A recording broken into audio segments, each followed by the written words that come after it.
Chers amis, bonjour.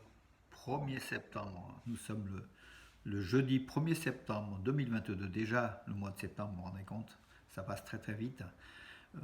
Voilà, donc il est 8h30, presque, non 9h, voilà. Quelques news de l'Arménie, de l'Artsakh et de la diaspora arménienne.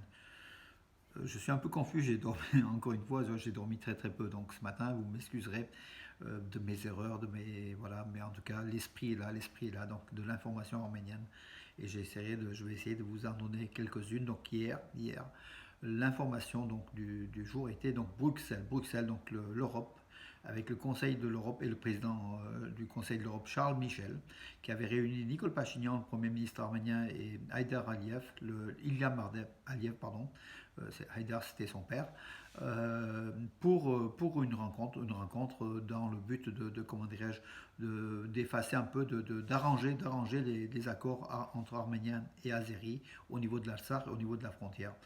Euh, voilà, donc ça a duré 4 heures cette rencontre, donc longtemps, voilà.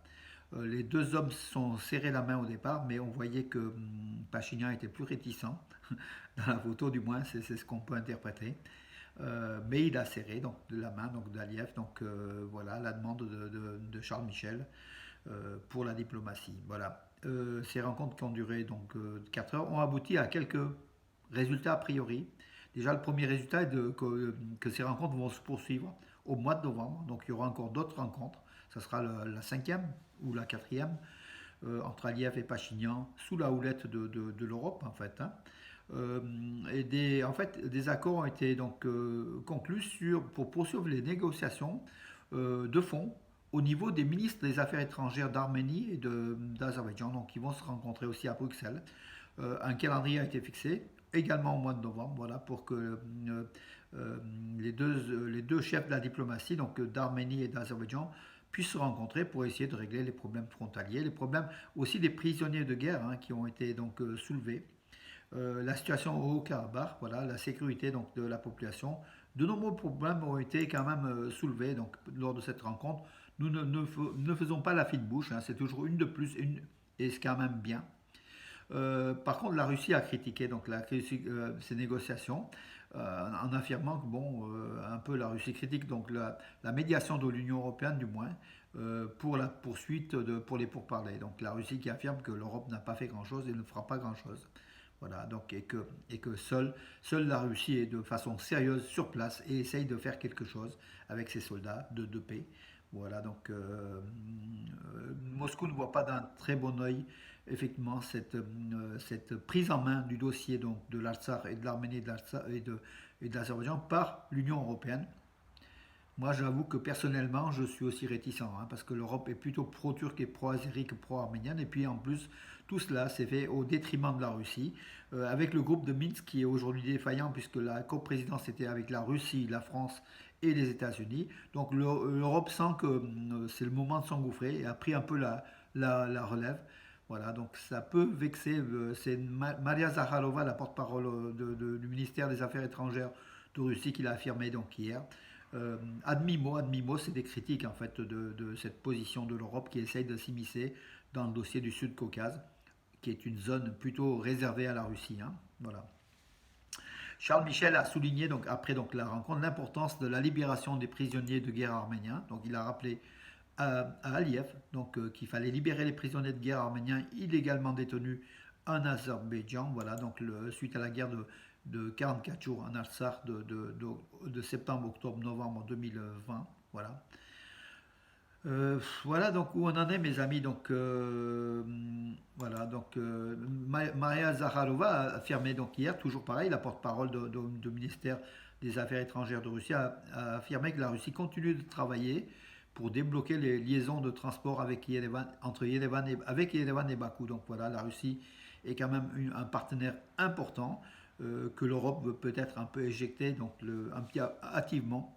Mais nous, les Arméniens, je ne sais pas, je crois qu'on n'a pas grand-chose à gagner de cette éviction donc de la Russie, qui sera de toute façon là. Hein, il faut qu'elle soit là, puisque c'est elle qui protège physiquement quand même la sécurité des Arméniens du Sud-Caucase. Il faut quand même le souligner et être réel, voir la géostratégie locale. Sans la Russie, c'était le monde touranien qui aurait fait une vague entre le Pakistan, la Turquie et l'Azerbaïdjan. L'Arménie aurait été laminée après la guerre de 44 jours. Ça, c'est peut-être un projet toujours en cours, hein, donc toujours valide. Donc il faut toujours se méfier de ce couple maléfique turco-azéri, hein, voilà, avec le dictateur Erdogan et le dictateur Aliyev. Heureusement qu'il y a un autre dictateur, peut-être. Enfin bon, après chacun appréciera. Vladimir Poutine, et puis les intérêts de la Russie, hein, dans ce Sud-Caucase, qui est une zone réservée depuis 1828, depuis l'arrivée des tsars, hein, depuis l'annexion de l'Arménie orientale à la Russie, voilà, avec les provinces d'Erivan. Et puis voilà, mes amis, donc où on en est donc à voir. En tout cas, une négociation, peut-être des retours de prisonniers de guerre, on n'est pas comme un contre, c'est très bien ainsi. 21 familles de Petzol et d'Arano, donc de la Sarthe, sont installées dans la région de Sunik. Donc là, et effectivement, le Mars de Sunik, la région de Sunik, fait attention à ces réfugiés, essaye d'ailleurs Nare Razarian, qui est la sous-préfète, en fait, la vice-gouverneure de la région de Sunik, a été visitée avec des collaborateurs, chacune de ces 21 familles, pour demander pour faire un peu l'inventaire, et puis pour de leur situation, logement, problèmes sociaux et le travail aussi. Donc tout va être recensé, et la région de Sunik va faciliter l'intégration de ces familles arméniennes qui ont tout laissé, qui sont venus s'installer maintenant dans le Sunik. D'autres ont été à Stepanakert, à Skeran, à Martouni, d'autres ont été dans d'autres régions d'Arménie. Mais en tout cas, le Sunik est tout proche de l'Artsakh, hein. C'est de l'autre côté, donc c'est à la frontière. Voilà, donc, et ces familles ont décidé de s'installer jusqu'à ce que peut-être qu'à l'avenir, qu'il y ait d'autres débouchés ou d'autres réussites de ces terres occupées par l'Azerbaïdjan, qui vont peut-être un jour être relibérées. Tout dépend de la stratégie internationale, hein, puis vous savez, tout est possible dans cette région-là. Voilà. En Arménie, au village de Dutmachen, donc dans la région de Keralkonik, un Rajkar a été béni, un Rajkar érigé à la mémoire des soldats, des Arméniens, des combattants morts lors des 3 guerres de l'Artsakh. Voilà, donc le Dutmachen qui est près de Sevan, en fait, hein, la ville de Sevan, dans la région de Keralkonik, autour du lac Sevan, hein, pas loin. Et ce Rajkar est situé à Zarovzor, donc dans une zone de mémoire. Voilà. Ça a été béni par l'église arménienne, par les prêtres de l'église arménienne. Voilà, dans tous les villages et villes d'Arménie, les Arméniens ont la mémoire et érigent des Rajkar, des stèles, en souvenir de nos héros de la guerre de 44 jours, et puis des autres guerres, puisqu'il y en a eu 3, hein, entre la guerre de 88-94, la guerre d'avril 2016 et la guerre de l'automne 2020, donc 3 guerres de l'Artsakh, voilà, et la plus terrible, bien sûr, c'était la dernière, hein, voilà. Euh, voilà mes amis. Alors, oui, la route entre l'Artsakh et l'Arménie, il y a une route secondaire, une route bis qui a été mise en place. Je crois qu'on a de la visite, mes amis, vous entendez notre chien, puis bon, peut-être le facteur ou en tout cas quelqu'un qui a sonné. Voilà mes amis, écoutez, j'en ai fait le tour de l'actualité, je me dépêche. Et puis je vous souhaite une bonne journée. En tout cas, à demain, bonne journée.